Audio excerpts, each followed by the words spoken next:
Hello, everyone. I hope you had a great Easter weekend. Welcome to another daily encouragement. We've been doing a series looking at how the coronavirus has been attacking some of our basic human needs in an effort to help you identify why you may be struggling at this time, why you may be finding it particularly difficult or disorientating. We've looked at our human need for connectedness. We've looked at our human need for safety and security. And today we're going to be looking at our human need for a structure and routine. Perhaps you've heard the phrase before, she's a creature of habit. Well, we as human beings all are ultimately creatures of habit. In one way or another, we use structures and routines to get through our day and to get through our week, whether we realize it or not. In fact, the first time you do often realize it is when it's been taken away.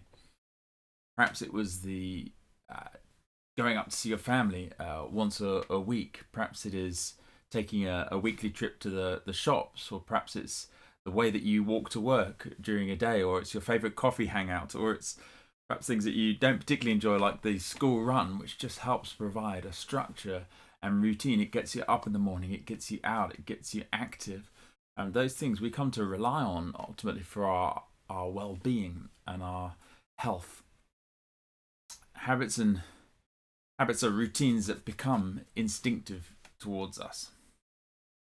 We often don't have to think about those, but they make up a huge part of our day.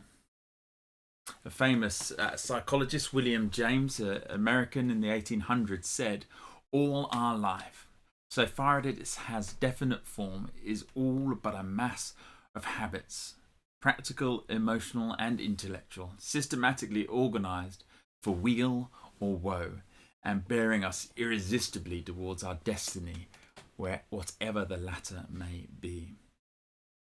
Now, that may be an overstatement, but it shows that habits are powerful. And so we have an amazing opportunity in this time to form habits for our weal. Yes, I did have to look up that word. It means for sound, healthy, prosperous state, for our well-being. Our God is a God of order and structure. The first thing we see in the Bible we reread is God creating order out of chaos. And as we look around the world, we can see order in many things. Take the law of gravity, it's consistent, it always applies. Things always fall at the same speed. We can trace the movements of the movements of the planets in the sky. The tide goes out and we know it's going to come in again.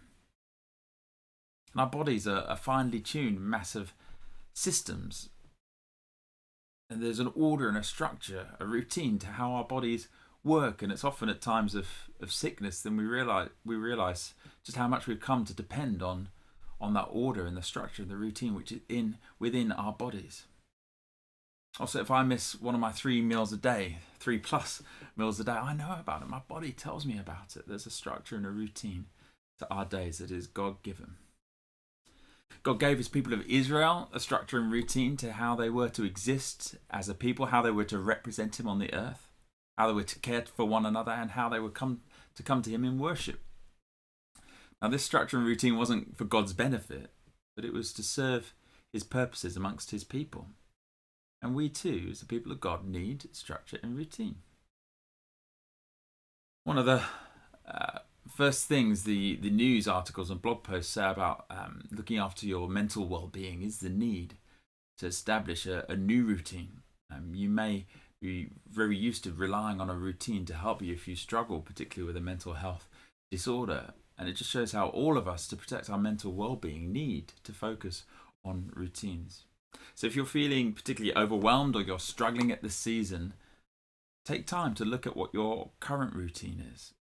What are your habits that you're doing that you're not even thinking about? Are they for your weal or are they for your woe? I've set up a routine to the days when I work to make sure that they feel different from the days when I am meant to be with my family, when I'm meant to be resting. And so I get up at normal time. I wake up before the kids, hopefully. I grab a coffee, I read my Bible, and then I go out for a run 5 days a week. It's a routine which I hope will turn into a habit. I hope that in this season, by doing that, by stepping up my amount of exercise, I'll be able to just head out the door, come rain or shine, into the future, because I'm not thinking about it. I've just got so used to doing that. I'm just going to go out and do that. That's a routine, and that's a routine that I'm hoping will become a habit. You see, it's possible to get into bad routines and bad habits. Like the amount of times I'm reaching for my phone to check Facebook or BBC News. It's a bad habit that I want to work against. I'm speaking to Nikki about that. I'm even speaking to the elders about that. The amount of times I check in on something to see how many people have joined us for a service, or how many people have liked our Facebook page. I'm so passionate about us to engage that I can become fixated on these bad habits of checking these really poor measures for success. But what is it that you do instinctively without thinking?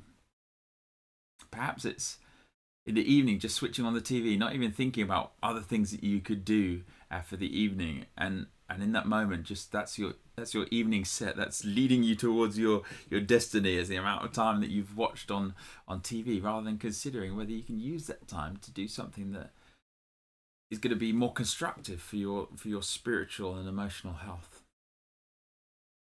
See, as Christians, we don't live under the law of the Old Testament. We don't live under that the ordinances that God put in place. We have freedom in Christ. We have freedom in His Spirit. Yet God is still a God that brings order out of chaos. God is still a God that wants us to know peace at this time. So if you're struggling in this chaos in your life, or in your day, or in your emotions, you can come to God and know that His will is that you would know peace. You're invited to come to Him in prayer and to know a peace that surpasses understanding. But you also need to partner with Him in it, to recognize your human need for routine. You need to work to develop habits, partner with God. You need to be moving in the same direction.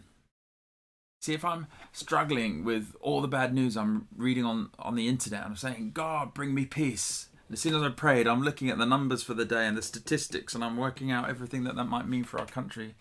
And I'm feeling really anxious. So, oh God, no, give me peace. I'm just going to I'm reading a few more. Oh, God, give me peace. Give me. It's not going to work. We need to use these moments that we have. We've been gifted with this time, many of us more time than we've ever had before. Let God work with you. Bring yourself before God and spend time to invest in developing habits for your wheel, for your sound, healthy, prosperous well-being.